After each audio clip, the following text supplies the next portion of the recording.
All right. Hello, my friends, and welcome back to another episode of the Health Detective Podcast by Functional Diagnostic Nutrition.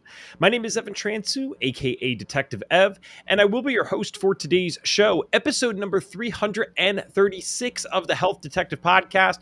And we technically have a repeat guest, but the way that I look at it is I'd be shocked and impressed if anyone that is listening today was listening all the way back then. I guess in theory, you want people to listen forever, but this guest was on in the 80s, at least the episode 80. What was it? 80? You knew offhand. I think there was 81 or 82, something like Okay. And now we're at 336. So if somehow you have been listening since then, shoot us a message, shoot us an Instagram DM, leave us a comment. I'd love to know that. I'm going to guess that maybe we have a slightly different audience now than we did back then. So we'll cover some of Margot's story, and then we'll get into our topic today, which is going to be around debunking myths around menopause. So I'll read our guest's bio, and then we will jump right in. Margot Shute is a certified holistic health and functional diagnostic nutrition practitioner. She helps women in menopause regain their energy, lose stubborn belly fat, reclaim their joy and vitality. She is the founder of the signature coaching program, Flourish in Menopause and Beyond Solution. Margot, welcome technically back to the Health Detective Podcast. Hi, Evan. Great to be back. Thank you. Yeah, I think back then we were still going by the FDN Thrive podcast. That's the funniest part. Technically, it's a whole new show in that sense, right? So if we can, I would love to revisit some of the stuff that you initially dealt with, just so people can really get to know who you are health-wise and the things that you might have experienced. So the first question, as you might remember, that I always start with on this show, even back then, is what did your health symptoms look like and when did they begin? Yeah, so taking myself back almost 4 decades. So I didn't have that traditional, as anybody comes into this world, is that they've gone through this journey, the health journey, and, people look at they've gone through chronic illness and they've gone from doctor to doctor and not finding solutions. It's really impacted their life. So we kind of look at it as a pain to purpose story. And I never thought of that, but sort of fast forwarding today, I did have a pain to purpose story, because when you think of what like 60% of the Americans have right now is that they're overweight. So my story was I was an overweight child, stemming back to I would say my tweens. Instead of going from doctor to doctor, I was actually going from dietitian to dietitian because I was put on a program, a weight loss program, and, it didn't help. I went low fat in those days in the 80s. It was all about low fat, fat free, and I was miserable. It didn't work, obviously. And I went to boarding school. I ended up with a terrible eating disorder. I had no confidence, no self-esteem. I was always having to put on that. I'd had to make sure that I was losing enough to come home. And there was a lot of body shaming, just had very poor relationships with myself, just around myself, around food, and just my whole response to anything associated with food. So it was a very traumatic part. So it was kind of a roller coaster journey, up and down, all the way through my early adulthood. But when I look back, and in terms of, yes, there was a weight loss issue, but the fact that I was restricting food groups, like particularly the fats, I had a really serious problem with my hormones, because I only started my cycle at the age of 16. And that was not normal. I literally, I probably would have, maybe for the first few years, would have a cycle maybe twice a year. And then I went on birth control when I was about 20. And I never had a normal cycle, obviously, then. As we know, with birth control, it just emulates, mimics, but it does nothing for us hormonally. It destroys our hormones. And so, then continued my weight struggles. But I'd mentioned that I had that eating disorder. It was more the bulimia side, purging and things like that. And so I, fast forward today, I've come out of that. Having found FDN, I did another certification as a holistic health practitioner, then found FDN through a summit. And I realized now, looking back, whatever we have, whether it's weight or hormonal issues, it's not the problem, it's the result of the problem. And so for now, I've kind of shifted to menopause. So I think that will be the next a little bit of conversation we're going to have is a whole shift from weight loss to menopause. So, yeah, and I've come Yeah, a long way absolutely. with the weight loss. Yeah, so And it's always cool getting to have someone on after it's been, because this has happened a few times where there's been like either 150 episodes in between, or this might be a record 250 episodes in between, because I feel like I get to interview again for the first time.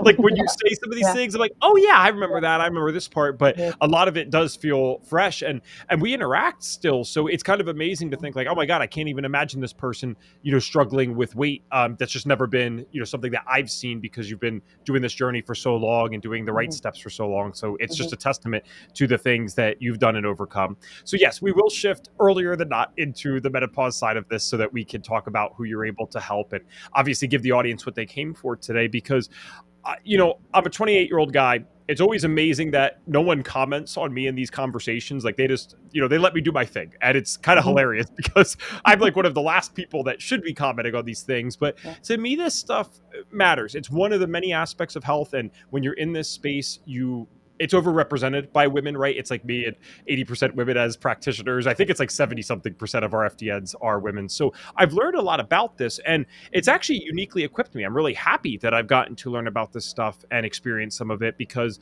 now with my wife, Maddie, it's like, we're going to be able to set her up for so many things in the future, so she doesn't have to go through so much of the stuff that unfortunately many of you guys and gals went through. Now, I am curious, and we'll kind of start, I guess, the menopause conversation in this way. When you finally reached this, was this something that was troublesome for you initially, or with the health stuff you had done, were you already well equipped for it? Yeah, in terms of menopause, Yes, the yes. experience of menopause, I think if I look back, when I compare myself to most women that are kind of living that traditional way of life, absolutely, I am, those few steps ahead. But not to say it didn't come with its own problems. Is that I was able to recognize the fact that yes, I was going through. This is what it is, even though I was, still cycling, even though it was erratic. I didn't have the traditional menopause symptoms that people always come to the forefront of people's mind. When you think about menopause, is the hot flashes and the night sweats. I had more of the night sweats, but less of the flashes. I don't even think I really had a flash. I'm still waiting for one. But and I would say right now I'm almost postmenopausal, because it's an erratic time. So, for that perspective. But then on the other hand, when you think about menopause and the symptoms, it's not just a handful of symptoms. We're actually looking at about 100 different symptoms. And so whenever we think about something that we're going through based on our age and based on where we are with our cycle, we feel like, our cycle is kind of on the decline, and maybe we've had some hormone testing, traditional blood tests, serum tests through a doctor, not the test that we do as functional diagnostic nutrition practitioners or anybody in the functional health space, is that, yes, we might have picked up something. And so, whatever we're going through now, is it menopause or is it something else? Because when I think about for myself, along with menopause, and so, I was going to mention this, but I made a mention it now, is that only the last few months, having also discovered that my thyroid was really taking a hit. But that started quite a few years ago, like literally around about COVID, a couple of months after COVID, where I did my first thyroid test that I'd ever done. And my thyroid was already coming down. And so when you look at the symptoms, and now it's actually developed into full-blown Hashimoto's, which is another topic we'll talk about maybe if we've got time in this conversation. But the symptoms with them, there are some overlaps. So, for me, it was the mood and the anxiety and the depression, that low feeling, that low motivation, the fatigue, which is also very common in menopause, but it's also very common in Hashimoto's. And the key, the sort of the top symptoms that really people think about when it comes to menopause and Hashimoto's or low thyroid is the weight gain. And so, yes, I'd kind of reached a point where I was happy with my weight. I mean, I wasn't always at the perfect weight, but I wasn't chasing skinny. I'd abandoned that idea. I was going for a more of a steady, ideal weight that made me feel good in my clothes and in my skin. And it was more about the muscle composition as well, as opposed to just the fat and what was on the scale. So I was thinking, is it actually menopause or is it thyroid? And so there's that disconnect here, but it doesn't matter because we have to look at the whole body as a whole. So whether it is thyroid or menopause, we have to address, whatever those symptoms are through the functions of FDN, looking at those hidden stresses and addressing them through dress. And so for me, it was, regardless, I just knew I needed to get tested, and I needed to have some nuancing around both of them, and then to get me on another healing journey, because our journeys there's always that up and down, kind of got to a steady weight, but then comes menopause, and then comes Hashimoto. So yeah, very interesting turn of events. So excuse me. Okay. So I'm curious about this because I definitely will get in trouble if I give my opinion on this one. So we've had, people like Jennifer Woodward on in the past where she talks about painless periods, for example.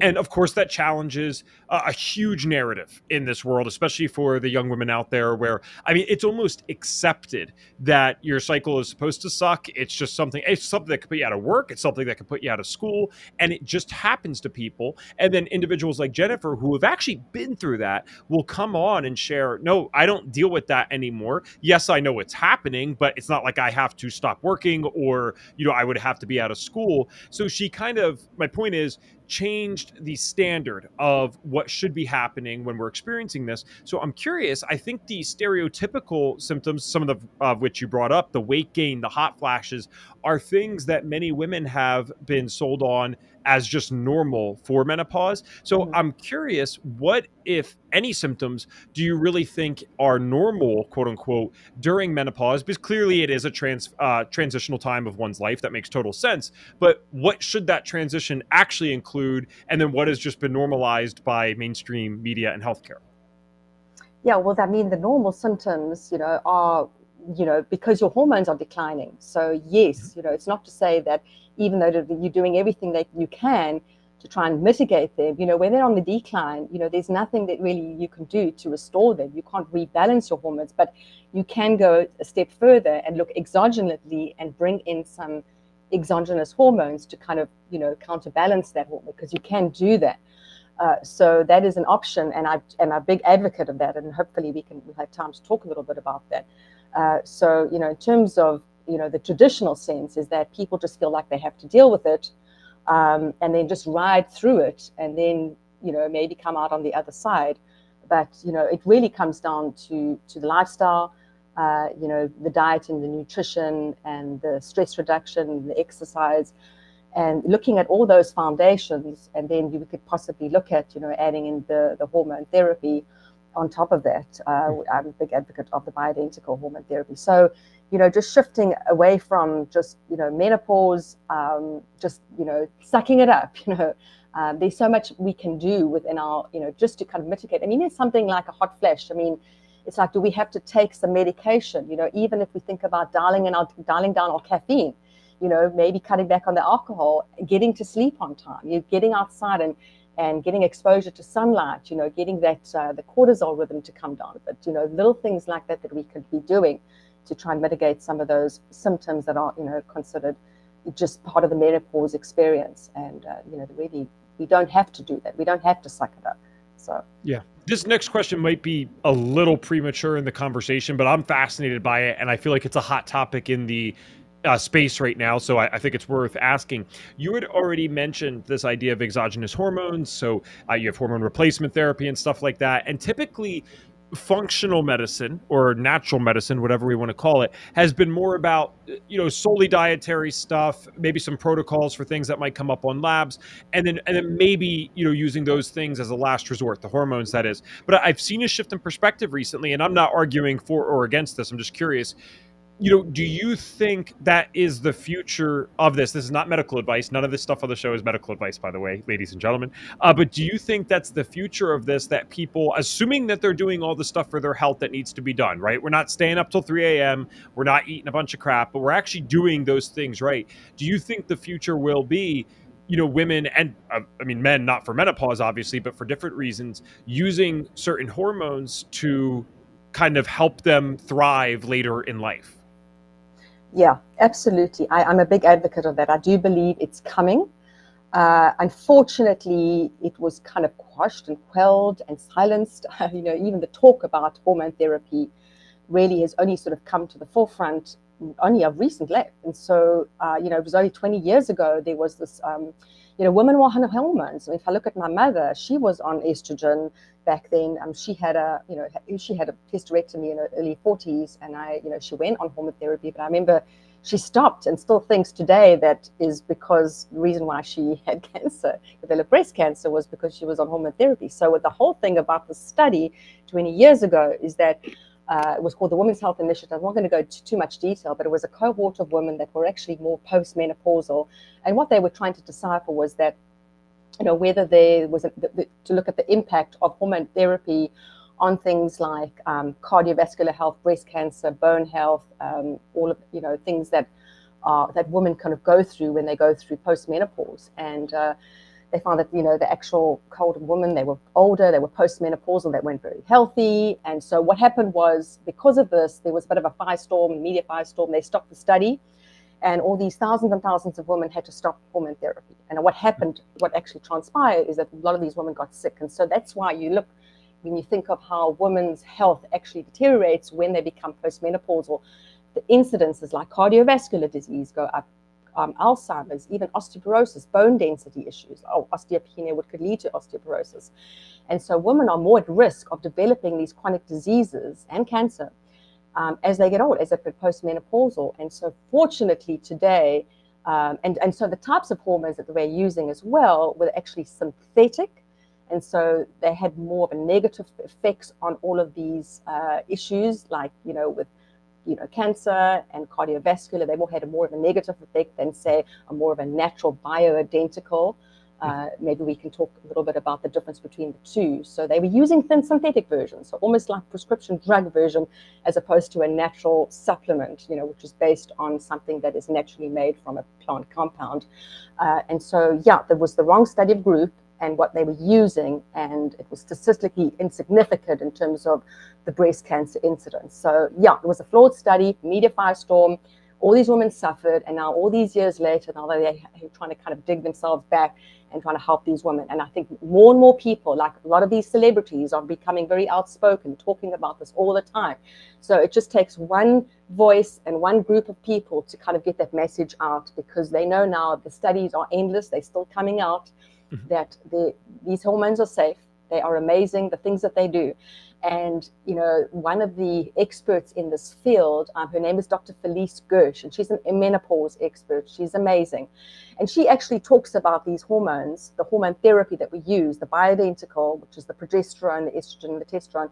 They're not just hormones to help mitigate menopause symptoms. They are life hormones, which we are going to be needing for the rest of our lives. If we do not want to end up with Alzheimer's, cardiovascular disease, bone disease, and cancer. So I'm a big advocate, and I think it's going to be a big part of health building for women as they move past the menopause and beyond. So. Yeah, and I'd love to continue this, because I think this is super interesting. So I'd love to discuss the difference between the bioidenticals versus what might have been used in the past. And again, I'm not only not against this, but also I have to constantly remind myself that I'm coming from the perspective of a 28-year-old man who was lucky enough to get into this health stuff at a very young age. And for example, I know my testosterone's more than good right now. Maybe it needs to be toned down some days, honestly. But I can't. It's almost incomprehensible for me to imagine losing that one day and not have that same, vitality and doing all this stuff. So my point in prefacing that way is, like, I kind of do wonder sometimes, what are the limits on what we screw around with in our bodies and what we don't, right? Because it's like, okay, if we can add hormones and then we see the advances in stem cells, it's almost just like, oh yeah, the body's broken, no problem, we'll just keep fixing it up. And it doesn't seem like Western medicine's going to stop that anytime soon. And I do really wonder, like, what will the limitations be eventually? Like, what is another 100 years of advancing in these technologies look like? Is it just going to be increased life expectancy to a way that we can't even imagine right now? Or will it get to some crazy point where it's like, it's not even a life expectancy, it's just like, okay, like, how long do you want to go for? It's up to you. I don't know, maybe I'm getting a little too far out, but I do think about philosophically, like, how far do we go with this? I know, I agree with you, because we can go so far. I mean, there's like, do we want lifespan or do we want health span? I mean, we could go, people are living longer, but they're not very healthy. Do I want that? Do I want to live to 100 where I'm actually so debilitated, that I'm just, really just a burden to have around? I want to be thriving. I want to live to 100. I want to be thriving and at the best health that I could possibly be. So it's really the perspective is like, yes, we could go so far, but we want this anti-aging thing. We want pro-aging, but we want people to do it sensibly and optimally, and to do it, where we are doing all these things, or we could be doing all these things. But I'm all about, really, at the end of the day, it's a lifestyle, it's the foundations. Yes. That's where we got to start. Yeah. Okay. So then going to the original point I was trying to make, I apologize for getting into my philosophical thoughts there of like, yeah, what happens if someone lives to 200 eventually? But my point is, let's go to the bioidenticals versus what might have been available before, because I'm very curious about this, because I had a guy, I'm 28 now, so this was at 21, and he seemed much older at the time, and then I realized this is not that old. He was like 33, so he was about 12 years older than me. He's very successful. I was working for him for a very short period of time down in Miami, and I remember he was already on testosterone replacement therapy, and he was saying how he used like these bioidentical pellets, right, or something along those lines. That's what he was using. Now, I don't know if I'd advocate for that in a 33-year-old, but I'm also not his doctor. I don't know what he was going through. So the point is, though, I found that interesting because he was an MD by trade. He kind of shifted careers after that, but he was trained as a doctor, and he was very big on what he was doing and felt that it was very safe to do for the rest of his life. So I found that interesting. So what are the differences then between the bioidentical hormones that you're referring to versus what might have been used in the past, or I guess still is being used sometimes? Yeah, they've both been around for some time. So the difference is really in terms of how the molecular structure. So the bioidentical is really, it's similar to what we as humans are actually producing. So it comes from usually a plant compound, and it is created to mimic what we are, our own hormones. Whereas the other one is a combination of different synthetic compounds. And so it's not exactly the same. If you look at the molecular structure between a bioidentical and a synthetic, they actually look different. And even though there are some similarities in terms of what they're going to do in the body, what they found is that particularly, with the estrogen, which is the Premarin is the brand name, and it's actually conjugated equine urine. And it's actually from a pregnant mare, a pregnant horse's urine. That's where it was actually originally formulated. That was what they used, and they still use it today, and that's the brand name. And so there are some limitations with it. And a lot of it is prescribed orally, a lot of these synthetic ones, oral estrogen, and that is known to cause, to increase the risk of strokes, heart disease, clots, and things like that, more prone to cancers. And then the other one, where they're finding amazing, the research, that I'm doing right now, in the course that I'm doing through Quicksilver Scientific Institute. That's Dr. Chris Shader's company, and he actually has an educational learning program as well.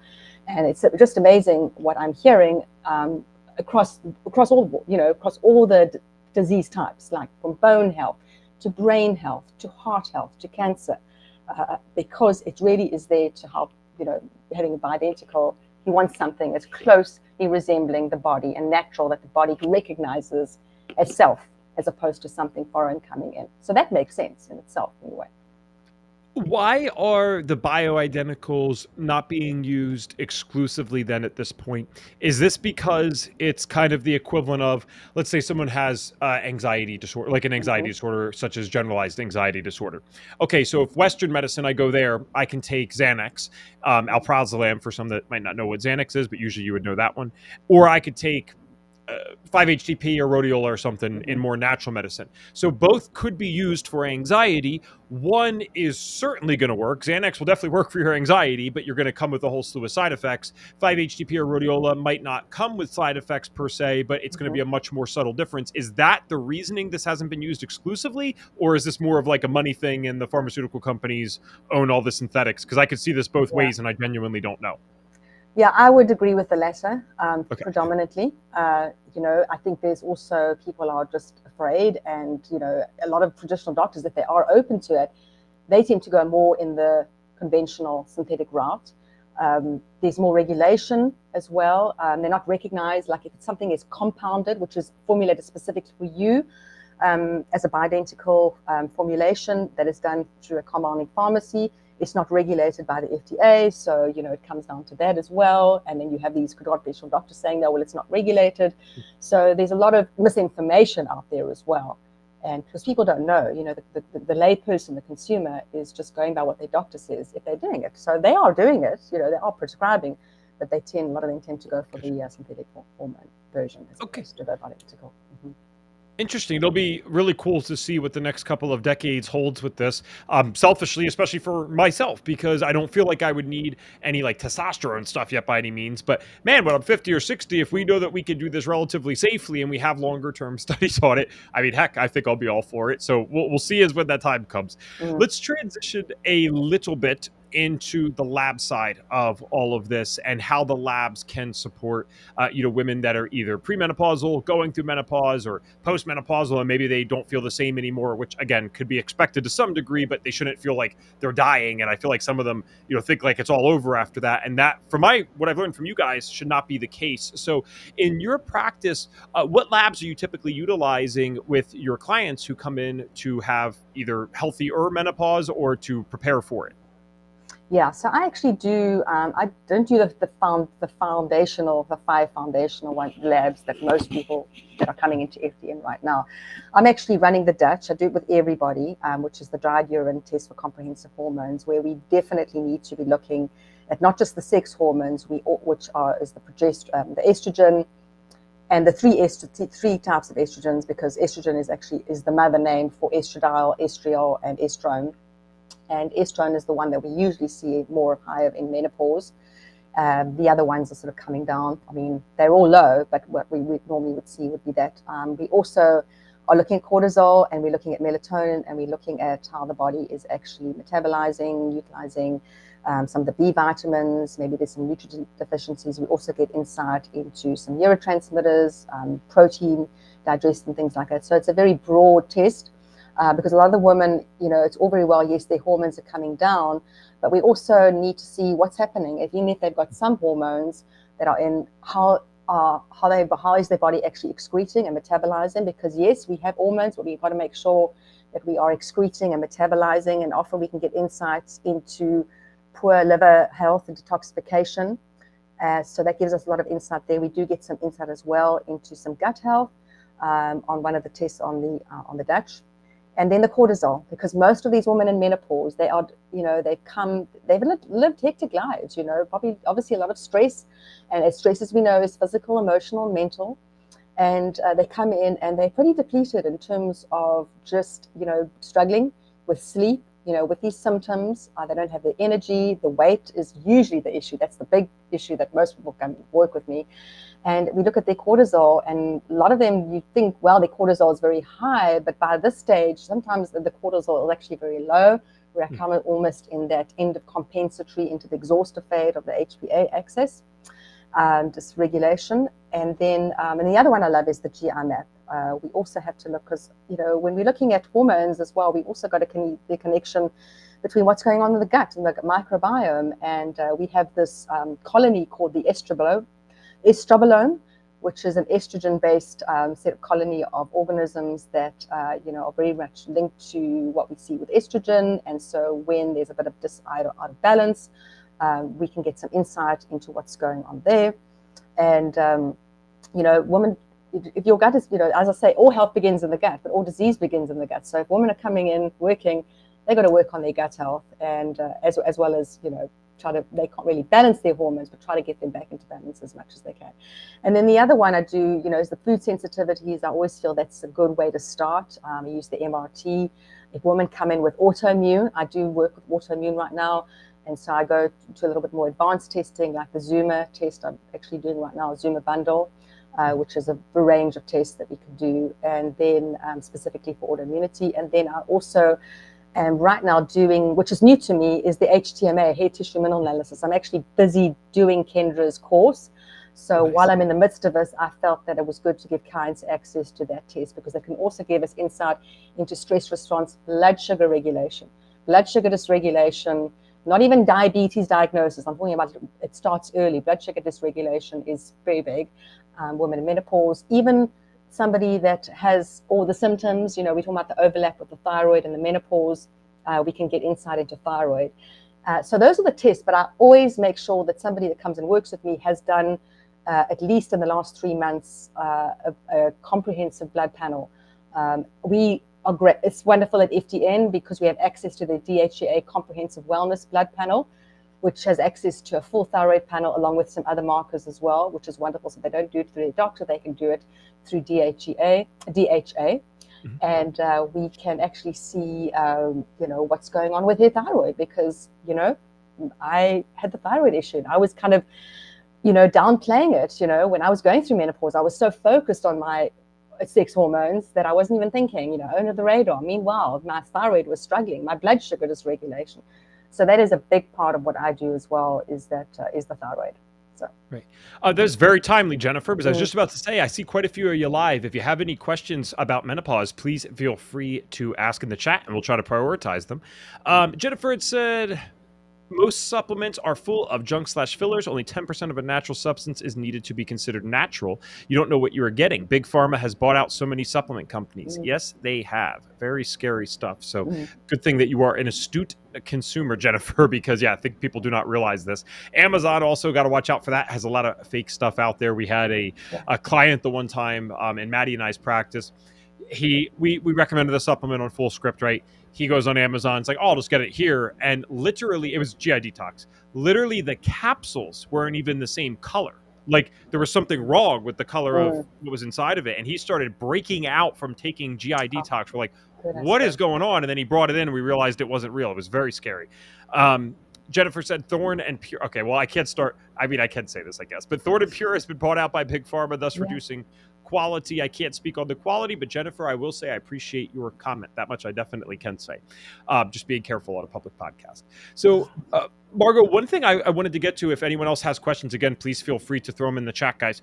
But I wanted to ask, is it fair to say then, because I'm thinking about what you brought up with clients who are coming in the compensatory or exhaustive phase, which of course has nothing to do with menopause. You don't have to be in the exhaustive phase of HPA axis dysfunction just because you're in menopause. But then going back to your original point of, is it menopause or is it something else? I actually, it took me a little bit to fully get what you're saying there, and perhaps I don't. So this is why I'm asking. Are you saying that menopause, because there's a natural lowering of the hormone output, it kind of exposes some of these other issues that are going on? Because of course, if I pump someone with hormones, whether it's natural or otherwise, I can kind of make them feel okay, or kind of get through stuff for a little bit, even if they're dealing with other things. Is that a fair way to say it, that once the hormones go down, it kind of exposes these other problems, and that's where a lot of these symptoms are coming from? Yeah, 100%. Yeah, absolutely. And so I do believe, some people will actually benefit from that relief, coming in with something. There's a lot of other things that we can do to give them that relief. We're very much about that intelligent allopathy. As if FTNs, we just give them some relief. And whether it is hormone therapy, I mean, ideally, I would like them to do the labs before we go full on and giving them access to a hormone therapy specialist. And I have kind of relationships with them in my local area, still building relationships for them to do that. But yes, absolutely, it's going to give them that relief, because a lot of things do, when you think about hormones themselves as almost like a symphony in our body, they don't work in isolation. I always remember taking my daughter to watch the ballet. We would have a live orchestra, and then we would go listen to them tuning their instruments. And she'd go to the front, she'd say, "Oh, mommy, they're so out of tune." But they're all working in isolation, and they are completely out of key. But then when they come together, this beautiful harmony. So when there is this, hormonal chaos going on, when it's on the decline, sometimes some of these other hormones have to pick up the slack. Like when they're coming down, the adrenals are picking up the slack. But if the adrenals are not really working very well, maybe they're overtaxed themselves. And so when cortisol is very high, cortisol can also downregulate thyroid. And then when that happens, the blood sugar could go off. So they're all kind of having their own issues while those hormones are on the decline. So it's not like you're also going to have those, you're going to have these other issues as well. And blood sugar is obviously one of them. So there are things that we can do just to help people feel better, because at the end of the day, we want people to get better and have some quick wins, even the little wins as they get going in this journey, because some of them just feel so miserable, they're really struggling. Yeah, that makes a lot of sense. I'm thinking about that even for myself. And, when I first did these tests that FDN recommends at 21 years old, I was in the exhaustive phase of HPA axis dysfunction. And it's not that I didn't believe that. It made sense. But I feel like if I was 51 in that exact same phase, I probably would have felt a lot worse, right? So there's almost Mm, something to be said about this vital reserve that we're walking yes. around with, which is something else we learned in FDN. And the lowering of that, of course, is going to expose some of these problems. So super interesting. With the dietary side, of course, as FDNs, we know that there's not a one size fits all diet for everyone. We often, not everyone, but often measure food sensitivities. And, one food could be amazing for someone, it could be an absolute poison for someone else. But I'm curious what your thoughts around general dietary principles are with people going through menopause. For example, I know there's almost two camps with this. There are women who do ketosis throughout menopause and they're like, oh no, this worked, I felt great, I should be doing this. And then there's others that say, just like if you were on your period or something, okay, this person needs to be eating more carbs during this time because the body needs more nourishment. I'm just kind of curious if you have any general rules of thumb for people dietary wise if they are going through menopause. Yeah, that's a great question. Yeah, it is a little bit more nuanced. So, as FDNs, we do, most of us do the metabolic typing.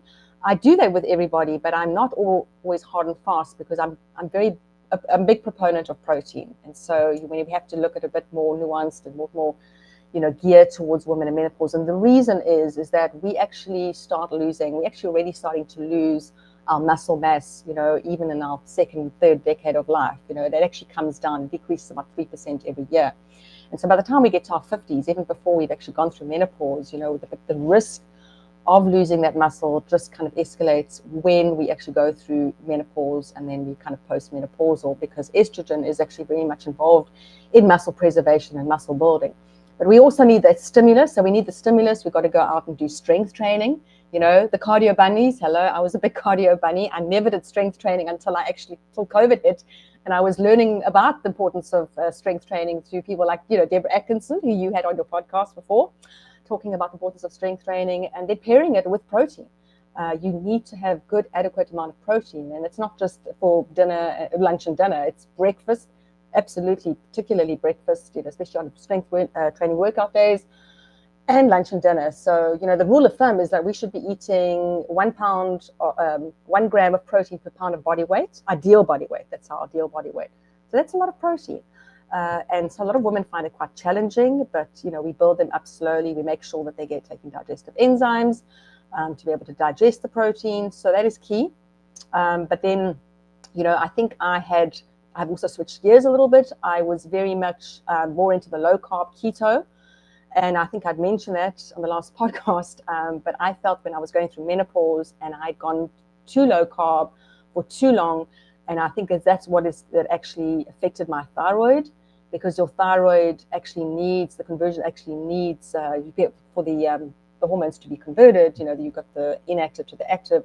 We do need carbohydrates. And you were talking about the cycle as well. Even women some people would come to me and they're in the perimenopause, which is the year before the menopause, and they're still cycling. And absolutely, we need to add in more carbs during that luteal phase, which is the 2 weeks or so before the cycle, the start of the cycle. So, I follow the principles of the metabolic typing, but we are able to make some changes just to kind of make sure that they're getting enough protein, and then pairing it with the strength training exercise.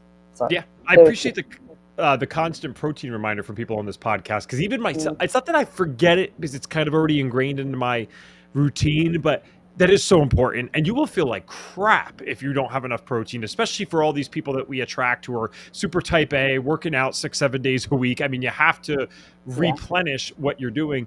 And just to be clear, not that you suggested this is more of a joke, but I know that you got into the strength training, but you certainly did not give up the cardio side completely, because I know that you are an avid pickleball player now, if that's not incorrect. Yes. Yeah, I was going to talk about that. You got to do some fun. You got to have some joy, and that's the joy. Yeah. And you play pickleball too, eh? Margot, in 12 years of strength training, because I started at 16, I have never voluntarily went away from it. It was always sickness, injury, something. I had to catch myself with Maddie recently, because I'm like, you know what? I'm like avoiding going because I just can't stop playing pickleball. It's ridiculous. I have my first tournament this weekend. I'm so excited. Like, I'm ready to go. It's just, it's absolutely nuts. I can't stop. Yeah. So I got to mix in both here a little bit. Oh, absolutely. Oh, that's my joy. That's my joy factor, my joy movement. Yes. When I don't feel like working out. But it's a Cool. workout. It's a workout. Oh my goodness. Yeah. Yeah. Yes. All right. So in terms of for the last 10 minutes here, I want to shift into, who you work with, also some like maybe cool client stories and testimonials, and then of course where people can find you. So we'll start with that second one there. Actually, I would love to hear a story or maybe two stories, it's up to you, about some people who have come to you. You said most of them come because of the weight gain issues with menopause, and I'm sure they can't even believe how much better they feel after discovering all this stuff that you teach. But I'm curious about some stories of people who came in, they're feeling like crap, everything's moving slow, the weight's gaining, they're feeling like, again, I use this in our YouTube description to advertise this episode, they feel like, oh my gosh, life's over now, right? Like this is just not going to go well after this, and it couldn't be further from the truth. So do you have stories of some women who came into your virtual office like that, and then once they did the labs, once they worked with you, came out on the other side saying like, wow, I feel better than I did before menopause? Yeah, I do. I actually funny virtual because I do see them in person sometimes. Oh, Because okay. I picked them up in my local, or they found me in my local area. So the first one was actually last year. She was really struggling, and she postmenopausal woman, and she just was, doing everything right. The usual, counting her calories and going to the gym, and found a personal trainer, goes to the local Anytime Fitness, and found me on Instagram actually. And she signed up for sort of our mid-tier program, and she was ready to just jump in. She actually signed up over the holidays, like just at Thanksgiving, but she was ready to do it. And she didn't realize it was all about the protein. And I was seeing what she was eating. She was actually eating pretty healthy, but like, just a little bit of cottage cheese, maybe one egg. And that thought was good. Maybe I had 2 eggs. No, this is what you need. And, it took a while because she just didn't think that she could actually eat that protein. And she was going to the gym. But then it wasn't so much about the weight. But then after the end of the 3 months, she showed me the metrics. So what she showed me before, because there's a body composition scale, which is like a smart scale, which measures body composition. It actually doesn't just measure your weight. It measures your muscle mass, your fat mass, your water weight, and something else, I can't remember. Anyway, so she showed what it was. So she was clearly, her fat percentage, and visceral fat is the other, which is kind of that internal fat as opposed to what we see on the outside, which is the fat that's the dangerous fat. It's kind of over the key organs that a lot of us hold onto. It's where this metabolic syndrome comes in, because they're looking at the visceral fat as opposed to just, what's on the outside. And so everything was on the high, and then her muscle mass was on the low. And then, she sort of found this personal trainer and did more extensive strength training. And I said, okay, as long as you know that this is what you need to do, you work with them, but you're adding in the protein. And then I was amazed when she showed me her results in her final set of metrics, and she uploaded them, and it was just incredible. I mean, she'd lost her fat percentage had gone down 3%. She'd gained 2% muscle. It was 3.5% fat, 2% muscle. Mm-hmm. And her weight had come down. She'd always for years had been above 150, 155. She was struggling to get to below 150. And eventually she got to 147. It was like, she was so excited. It was over the holidays. And so I was very excited for her as well. And so she knew it just worked. And then the other one is recent. We're still working together, pretty new into the program. Really struggling with her weight, just constantly gained weight, was already on a wellness journey, eating organic, removed all crap, but still, unfortunately, was eating gluten, was still eating dairy, even though things were like, sprouted gluten and the raw dairy. And anyway, so she had done some recent thyroid testing, and I just said to her, well, can you show me your recent results? And she said to me, oh, well, I've only done the TSH, and I've done the free T3, and I saw the free T4, and I said, well, it's low, and the TSH is a little high. Do you think you can get some updated lab results? So she spoke to a doctor, no problem, went and had them done. And I said, suggest that she do antibodies, because I just said, 90% of people that have low thyroid could potentially have Hashimoto's, and this is kind of the reality right now. Her results, she sent them to me, and her antibodies were off the charts, like 1,500.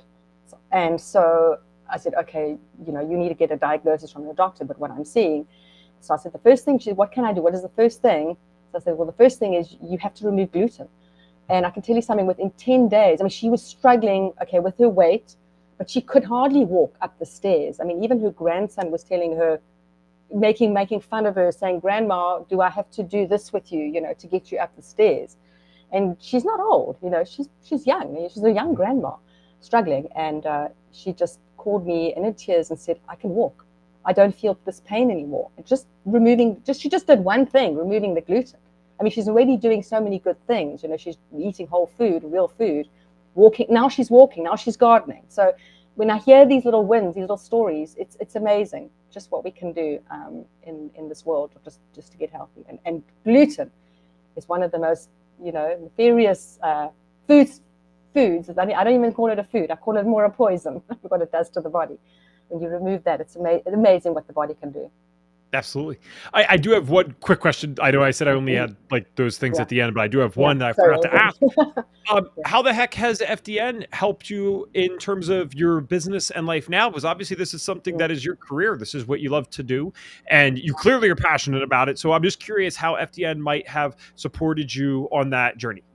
Oh, incredible. I mean, I don't think I would be where I am today without the support of FDN. I mean, I still got a long way to go with my business. It's still building. It's still taking off. It's not, there are little moments where, I'm I have these lulls and things, but it's always that amazing support that I get from FDN, being part of the FDNP, even with our labs, when we get stuck, we can have clinical advisor sessions, and we get so much support within the Facebook group. And then we have the business support.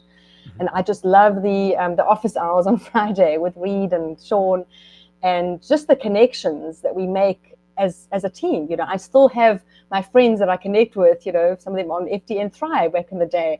And then now, while I'm going through the Quicksilver scientific menopause hormone mastery course, I have a study buddy. That's Debbie Burns. We're both going because she's also into menopause. So it's just wonderful, the access that we all have, that we never feel stuck with our cases, with our clients. We always have access. And I always share that with clients to say that if I will do everything that I can to bring the most value to you, this is the most comprehensive program that you will ever go through. You will never get this from a doctor. The doctor will just be, one thing is demonizing hormones and telling you got to eat less, exercise more. They don't even have the time. They don't have the time for you. We have the time. And so, this is what I try to explain to people is I will do everything I can to get to try to get to the bottom of what is going on and help you feel the best you can. But if I can't help you, I have access to an amazing team behind me. And this is what I love about FDN, because they have you back. They're always there for you. So I love that you say that to your clients too. I don't know how many other people do that, but that's actually what I say on my onboarding calls. Like, of course, if it is a person that I really don't think I can help for whatever reason, I'll refer them out. But I do say to the people that I believe I can help them, like, if I can't, I'll go as far as you want to go, is what I say to them. And what I mean by that is, if I can't figure this out, I got one phone, and it's not literally a phone. Usually it's a Zoom call, but like I can make a call and I can find that person who can help you. And if they can't help, they'll have someone. Like, it never ends here, which is so cool. There's always another lab. There's always another person. We always will get other answers. So I will ask first, where can people find you if they would like to work with you so that their menopause does not suck? Yeah. Yeah. Okay. Good advertising, right? Absolutely. Yeah. You don't want your menopause to suck. Your menopause is actually going to be the best. That's definitely not suck. It's going on a positive uphill. Yeah. So I'm at Shoot for Wellness. That's SHUTE FOR Wellness. That is my website. That is my Instagram, my Facebook. I'm not always very active on on Instagram and Facebook, but I'm trying to be.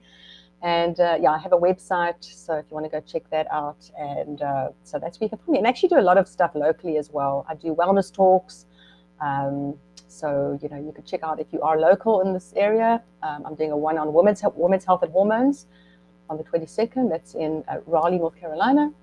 So, and you and Reed encouraged me to go out and do the wellness talks. And kudos to you, Ev. Thanks. Margot, can I shoot you one more question that just came in at the very Yeah. end? I normally wouldn't do this, but if that's okay. So two things real quick. One, Jennifer left this really cool comment. I can't verify this, but Jennifer seems awesome. She said, there is not a word for menopause as we know it in Japan. Japanese women do not experience menopausal miseries, due to their diet and lifestyle typically. Their word references a life renewal. Really cool, Jennifer, because my wife is 23% Japanese and her family, I think she still has some family there, or at least they visit. And so we will be going there probably within the next couple of years. So I'll be curious about that when I'm out there. I'll remember this. And then this is kind of the best compliment ever. So Jennifer then said, Dr. Shute. Okay, so Margot is not a doctor, to be clear, but that is I'm not a compliment. doctor. My family are doctors, but I'm not a doctor. Absolutely awesome. But she said, are you using DNA testing or genome testing to help tailor individual needs? It seems to be on the newer side, but just curious.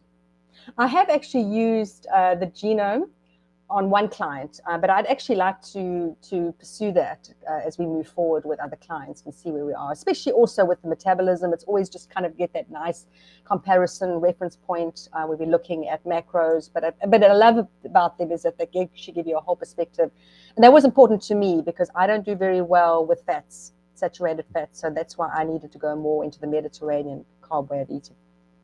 Cool. So, Jennifer, thank you so much for your participation today. That's what I call a smart viewer, because not that the other people on, I'm sure you're very intelligent, but I'm like, all right, we got Margot here. Normally you'd have to pay for these people to give you answers, and you could just ask questions for free basically on the podcast, but what do I know? So Margot, with that said, I got the final question for you, which you might remember from back then in the episode 80 something. What is the number one thing that you would get our viewers or listeners to do for their health, whether that's starting to do one thing or stopping doing one thing? Okay, I'm going to speak for women in menopause. So start being your own self-advocate, starting today. Okay, you have this information, go and do your research, find your tribe, find groups, find connections, even Facebook groups, local groups. They are just popping up left, right, and center, and get that information and take that to your doctor. Tell him, if you want to have hormones or whatever, just start to be your own self-advocate. Get that empowerment going right now because you deserve it. Cool. Margot, thank you so much for coming back on the show.